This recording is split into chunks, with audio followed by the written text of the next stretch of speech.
ಕಳೆದ 10 ದಿನಗಳಲ್ಲಿ ದೇಶದಲ್ಲಿ ಮತ್ತೆ ಪೆಟ್ರೋಲ್ ಮತ್ತು ಡೀಸೆಲ್ನ ಬೆಲೆ ಹೆಚ್ಚಾಗಿದೆ. ಈಗ 90 ಪೈಸೆಯನ್ನು ಹೆಚ್ಚಳ ಮಾಡಿ ಕೇಂದ್ರ ಸರ್ಕಾರ ಆದೇಶವನ್ನು ಕೂಡ ಹೊರಡಿಸಿದೆ. ಇದೇ ವಿಚಾರ ಈಗ ರಾಜಕೀಯವಾಗೂ ಕೂಡ ದೊಡ್ಡದೊಂದು ಸಮರಕ್ಕೆ ಕಾರಣವಾಗ್ತಾ ಇದೆ. ಮೊದಲಿಂದಲೂ ಕೂಡ ಕಾಂಗ್ರೆಸ್ ಪಕ್ಷ ಕೇಂದ್ರದ ವಿರುದ್ಧ ಹರಿಯಾಯ್ತಾ ಇತ್ತು.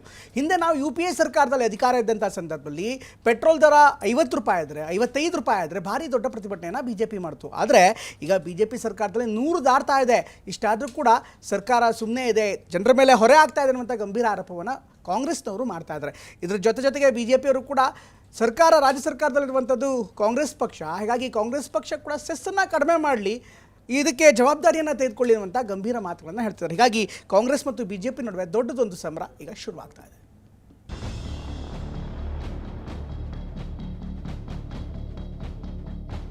ಕೇಂದ್ರದಿಂದ 3ನೇ ಬಾರಿಗೆ ದರ ಏರಿಕೆ ಆಗಿರುವಂಥದ್ದು ಪೆಟ್ರೋಲ್ ಮತ್ತು ಡೀಸೆಲ್ ಮೇಲೆ. ಊಟ ಮಾಡ್ಬೇಕಾ, ಪೆಟ್ರೋಲ್ ಹಾಕ್ಬೇಕಾ, ಒಂದು ಅರ್ಥ ಆಗ್ತಲ್ಲ. ಜನ ಸಾಯ್ ಹೊಡಕತ್ತಾರ ಅವ್ರ ಜೀವನ ನಡೆಸಲ್ ಬಿಡ್ರಿ ಸರ್. ಅದಕ್ಕೆ ಯಾವ್ದಾದ್ರು ಕೂಲಿ ಮಾಡೋದಿದ್ರೆ ಊರ ಕೂಲಿ ಮಾಡೋದಿದ್ದಲ್ಲ ಅದೇ ಬೆಸ್ಟ್ ಅನ್ಸ್ಬಿಡುತ್ತೆ. ಕಷ್ಟಕಾಲ, ದೇಶದ ಜನರ ಪಾಲಿಗಿದು ಕಷ್ಟಕಾಲ. ಯಾಕಂದ್ರೆ ಕೇವಲ 10 ದಿನಗಳ ಅಂತರದಲ್ಲಿ 3 ಬಾರಿ ತೈಲ ದರ ಏರಿಕೆಯಾಗಿದೆ. ಈ ಹಿಂದೆ 2 ಬಾರಿ ಪೆಟ್ರೋಲ್ ಡೀಸೆಲ್ ಬೆಲೆ ಹೆಚ್ಚಿಸಿದ್ದ ಕಂಪನಿಗಳು ಮತ್ತೆ ತೈಲಾಘಾತ ನೀಡಿವೆ. ವಾಹನ ಸವಾರರ ಜೇಬಿಗೆ ಕತ್ತರಿ ಹಾಕಿವೆ. ಹಾಗಿದ್ರೆ ಬೆಲೆ ಏರಿಕೆಯ ಅಂಕಿ ಸಂಖ್ಯೆಗಳ ಬಗ್ಗೆ ತೋರಿಸ್ತೀವಿ ನೋಡಿ.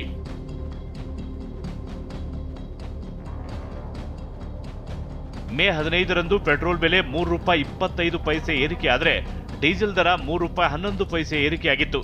ಬಳಿಕ ಮೇ 19ರಂದು ಪೆಟ್ರೋಲ್ ಬೆಲೆ 99 ಪೈಸೆ, ಡೀಸೆಲ್ ಬೆಲೆ 94 ಪೈಸೆ ಏರಿಕೆಯಾಗಿತ್ತು. ಇವತ್ತು ಮತ್ತೆ ಪೆಟ್ರೋಲ್ ಬೆಲೆ 95 ಪೈಸೆ, ಡೀಸೆಲ್ ಬೆಲೆ 95 ಪೈಸೆ ಏರಿಕೆಯಾಗಿದೆ. ಹೀಗೆ ಮೊದಲ ಸಲ ₹3 ಹೆಚ್ಚಿಸಿದ್ದ ತೈಲ ಕಂಪನಿಗಳು ಈಗ ಪೈಸೆ ಲೆಕ್ಕದಲ್ಲಿ ವಸೂಲಿ ಮಾಡೋಕೆ ಮುಂದಾಗಿವೆ. ಆದರೆ ಈ ದರ ಹೆಚ್ಚಳದ ಹೊಡೆತಕ್ಕೆ ಜನಸಾಮಾನ್ಯರು ಹೈರಾಣಾಗಿ ಹೋಗಿದ್ದಾರೆ. ಮಧ್ಯಮ ವರ್ಗದ ಜನರಂತೂ ನಾವು ಬದುಕು ದೂಡೋದು ಹೇಗೆ ಅಂತ ಪ್ರಶ್ನೆ ಮಾಡ್ತಿದ್ದಾರೆ. ಊಟ ಮಾಡಬೇಕಾ, ಪೆಟ್ರೋಲ್ ಹಾಕ್ಸ್ಬೇಕಾ, ಒಂದು ಅರ್ಥ ಆಗ್ತಲ್ಲ. ಮನೆಗೆ ಗ್ಯಾಸ್ ತೊಗೊಳ್ಬೇಕಾ, ತುಂಬ ಜೀವನ ಮಾಡೋದು ಕಷ್ಟ ಐತೆ. PM ಇದೆಲ್ಲ ಯೋಚನೆ ಮಾಡಬೇಕು. ನಮ್ಮೆಲ್ಲ 100 ರೂಪಾಯಿ ಕಷ್ಟಪಟ್ಟು ದುಡಿತೀವಿ. ಈ ಪೆಟ್ರೋಲ್ಗೆ ಹೋಗ್ಬಿಟ್ರೆ ನಾವು ಏನು ಮಾಡೋದು? ಯಾರು ಏನು ಕೇಳಲ್ಲ.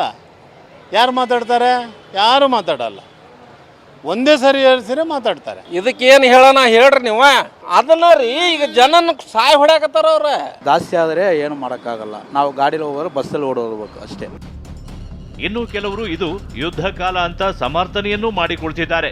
ಆಗುತ್ತೆ, ಏನು ಮಾಡ್ತೀರಿ? ಇವಾಗ ದೇಶಕ್ಕೋಸ್ಕರ ನಾವು ಎಲ್ಲನೂ ಫೇಸ್ ಮಾಡಲೇಬೇಕಲ್ವಾ. ಇವಾಗ ಇವರು ನರೇಂದ್ರ ಮೋದಿ ಅವರು ಹೇಳಿದಾರಲ್ವಾ, ಏನು ಮಾಡೋಕ್ಕಲ್ಲ. ಜಾಸ್ತಿ ಆದ್ರೂ ಏನು ಮಾಡೋಕ್ಕಲ್ಲ. ನಾವು ಗಾಡಿಗಳನ್ನ ಮನೇಲಿ ನಿಲ್ಲಿಸ್ಬಿಟ್ಟು ಬಸ್ಸಲ್ಲಿ ಓಡಾಡಬೇಕು. ಕೇವಲ ಪೆಟ್ರೋಲ್ ಹಾಗೂ ಡೀಸೆಲ್ ದರದಲ್ಲಿ ಮಾತ್ರ ಏರಿಕೆಯಾಗಿಲ್ಲ. ಜೊತೆಗೆ 9 ದಿನದಲ್ಲಿ 3ನೇ ಬಾರಿಗೆ CNG ಬೆಲೆ ಹೆಚ್ಚಾಗಿದೆ.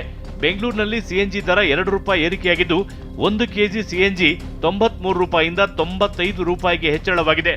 ಆಟೋ ಚಾಲಕರು, ಟ್ಯಾಕ್ಸಿ ಚಾಲಕರು ಬದುಕು ನಡೆಸುವುದು ಹೇಗೆ ಅಂತ ಕಂಗಾಲಾಗಿದ್ದಾರೆ. ಇವತ್ತು ಕೂಡ ₹2 ಬೆಲೆ ಏರಿಕೆಯಾಗಿದೆ. ಇದಕ್ಕೇನು ಹೇಳ್ತೀರಾ ಸರ್? ಯಾವಾಗಲೂ $2. ಮೊನ್ನೆ $2 ಕಾದಿದ್ದೀನಿ.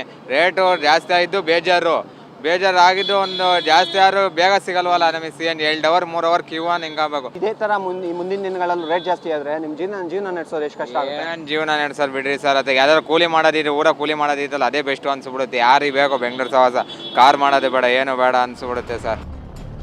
ಇದೇ ವಿಚಾರವಾಗಿ ರಾಜ್ಯ ರಾಜಕಾರಣದಲ್ಲಿ ಮಾತಿನ ಮಲ್ಲ ಯುದ್ಧವೇ ನಡೆಯುತ್ತಿದೆ. ಬೆಲೆ ಏರಿಕೆಯ ಹೊರೆ ತಗ್ಗಿಸುವ ಜವಾಬ್ದಾರಿಯನ್ನ BJP ನಾಯಕರು ಕಾಂಗ್ರೆಸ್ ಕಡೆ ತಿರುವಿದ್ದಾರೆ. ಈ ಬಗ್ಗೆ ಮಾತನಾಡಿರುವ ವಿಪಕ್ಷ ನಾಯಕ R. ಅಶೋಕ್, ರಾಜ್ಯ ಸರ್ಕಾರ ತೆರಿಗೆ ಹಣ ವಾಪಸ್ ಕೊಡ್ಲಿ ಅಂತ ಆಗ್ರಹ ಮಾಡಿದ್ದಾರೆ. ಈ ಬಗ್ಗೆ ತಿರುಗೇಟುಕೂಟ ಸಚಿವ HC ಮಹದೇವಪ್ಪ, ಕೇಂದ್ರ ಸರ್ಕಾರ ಯುದ್ಧ ಕಾಲದ ಪೂರ್ವ ತಯಾರಿ ಮಾಡಿಕೊಳ್ಬೇಕಿತ್ತು ಎಂದಿದ್ದಾರೆ. ಕೇಂದ್ರ ಸರ್ಕಾರಕ್ಕೆ ಯಾವುದೇ ರೀತಿ ಟ್ಯಾಕ್ಸ್ ಬರಲ್ಲ ಅವ್ರಿಗೆ. ಕಾಂಗ್ರೆಸ್ ಸರ್ಕಾರಕ್ಕೆ ಏನಾದರೂ ಜನಗಳ ಬಗ್ಗೆ ಗೌರವ ಇದ್ದರೆ, ಕಾಂಗ್ರೆಸ್ ಪಾರ್ಟಿಗೆ ಮಾನ ಮರ್ಯಾದೆ ಇದ್ದರೆ, ನಮ್ಗೆ ನೋಡಪ್ಪ ಈ 6,000 ಕೋಟಿ ಬರ್ತಾ ಇದೆ, ನಾವು ಬಿಡಕ್ಕೆ ತಯಾರಿದ್ದೀರಿ ಅನ್ನೋ ಮಾತನ್ನು ಹೇಳಿದ್ರೆ ಅವರು ಜನರ ಪರ ಅಂತ ಹೇಳ್ತಾರೆ. ಈ ಯುದ್ಧ ಪಾಶ್ಚಿಮಾತ್ಯ ದೇಶಗಳಲ್ಲಿ ನಡೆದ ಯುದ್ಧ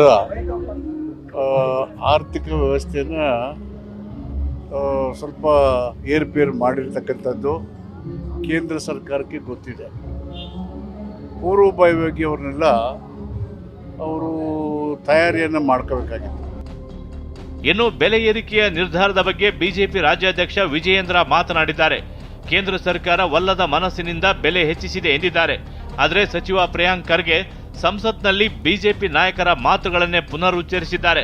ಮಾಸ್ಟರ್ ಸ್ಟ್ರೋಕ್ ಅಂದಿದ್ರಿ ಅಲ್ವಾ ಅಂತ ಲೇವಡಿ ಮಾಡಿದ್ದಾರೆ. ಕೇಂದ್ರದಿಂದ 3ನೇ ಬಾರಿಗೆ ಇವತ್ತು ದರ ಏರಿಕೆ ಆಗಿರುವಂಥದ್ದು ಪೆಟ್ರೋಲ್ ಮತ್ತು ಡೀಸೆಲ್ ಮೇಲೆ.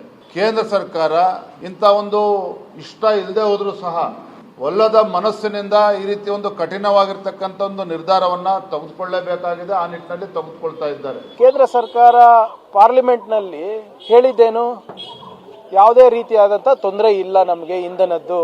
ನಾವು ರಷ್ಯಾದಿಂದ ಬಹಳ ಕಮ್ಮಿ ಬೆಲೆಯಲ್ಲಿ ಕಚ್ಚಾ ತೈಲನ ನಾವು ತಗೊಂಡಿದ್ದೀವಿ, ಅದು ಒಂದು ಮಾಸ್ಟರ್ ಸ್ಟ್ರೋಕ್ ಇದೆ ಅಂತ ಹೇಳಿಲ್ವಾ? ಏನಾಯ್ತು ಅದೆಲ್ಲ? ಈ ಹೈಕ್ ಹಣಾಹಣಿಯ ನಡುವೆ ರಾಜ್ಯದಲ್ಲಿ ಗ್ಯಾಸ್ ಗಂಡಾಂತರ ಮುಂದುವರೆದಿದೆ. ರಾಯಚೂರಿನ ಸಿಂಧನೂರಿನ ಸಾಲಗುಂದ ಗ್ರಾಮದಲ್ಲಿ ಗ್ಯಾಸ್ ಬುಕ್ ಮಾಡಿ 2 ತಿಂಗಳಾದರೂ ಸಿಲಿಂಡರ್ ಸಿಗ್ತಿಲ್ಲ ಅಂತ ಆಕ್ರೋಶ ವ್ಯಕ್ತಪಡಿಸಿದ್ದಾರೆ. ಹಾಸನದ ಆಲೂರಿನ ಭಾರತ್ ಗ್ಯಾಸ್ ಏಜೆನ್ಸಿ ಬಳಿ ಲಾರಿಗಳು ಬರ್ತಿದ್ದಂತೆ ಗ್ರಾಹಕರು ಮುಗಿಬಿದ್ದಿದ್ರು. ನೋಡ್ತಾ ಇದ್ದೀವಿ ಹಾಸನ ಇನ್ನು ಆಲೂರು ತಾಲೂಕಿನ ಆಲೂರು ಪಟ್ಟಣದಲ್ಲಿರ್ತಕ್ಕಂಥ ಭಾರತ್ ಗ್ಯಾಸ್ ಏಜೆನ್ಸಿಯ ಮುಂದೆ ಸಾವಿರಾರು ಸಂಖ್ಯೆಯಲ್ಲಿ ಬೆಳಗ್ಗೆಯಿಂದ ಜನರು ಕ್ಯೂ ನಿಂತಿದ್ರು. ನೋಡ್ತಾ ಇದ್ದೀವಿ ಇವರೆಲ್ಲರೂ ಕೂಡ ಬೆಳಿಗ್ಗೆ ಗ್ಯಾಸ್ ಏಜೆನ್ಸಿಯ ಮುಂದೆ 2-3 ಗಂಟೆಗಳ ಕಾಲ ಕ್ಯೂ ನಿಂತು ಬಿಲ್ಲನ್ನು ಹಾಕ್ಸ್ಕೊಂಡು ಇಲ್ಲಿ ಬಂದು ಇಲ್ಲೂ ಕೂಡ 1.5-2 ಗಂಟೆಗಳ ಕಾಲ ಕ್ಯೂ ನಿಂತು ಗ್ಯಾಸನ್ನು ಪಡ್ಕೊಳ್ತಕ್ಕಂಥ ಸ್ಥಿತಿ ನಿರ್ಮಾಣ ಆಗಿದೆ. ಕಾರಣಗಳು ಏನೇ ಇರಲಿ, ತೈಲ ದರ ಏರಿಕೆ ಹಾಗೂ ಗ್ಯಾಸ್ ಅಭಾವ ದೇಶದ ಜನರನ್ನ ಹೈರಾಣಾಗಿಸಿದೆ. ತಮ್ಮ ಸಂಚಾರಕ್ಕೆ ದುಬಾರಿ ಬೆಲೆ ತೆರಬೇಕಾದ ಸ್ಥಿತಿಗೆ ಸಿಲುಕಿ ಕಂಗಾಲಾಗಿದ್ದಾರೆ. ಇನ್ನು ದಿನ ಕಳೆದಂತೆ ಪೆಟ್ರೋಲ್ ಡೀಸೆಲ್ ದರ ಹೆಚ್ಚುತ್ತಲೇ ಇರೋದು ಮುಂಬರುವ ಗಂಡಾಂತರದ ಮುನ್ಸೂಚನೆ ಅನ್ನೋ ಆತಂಕವನ್ನು ಸೃಷ್ಟಿಸಿದೆ. Bureau report, TV9.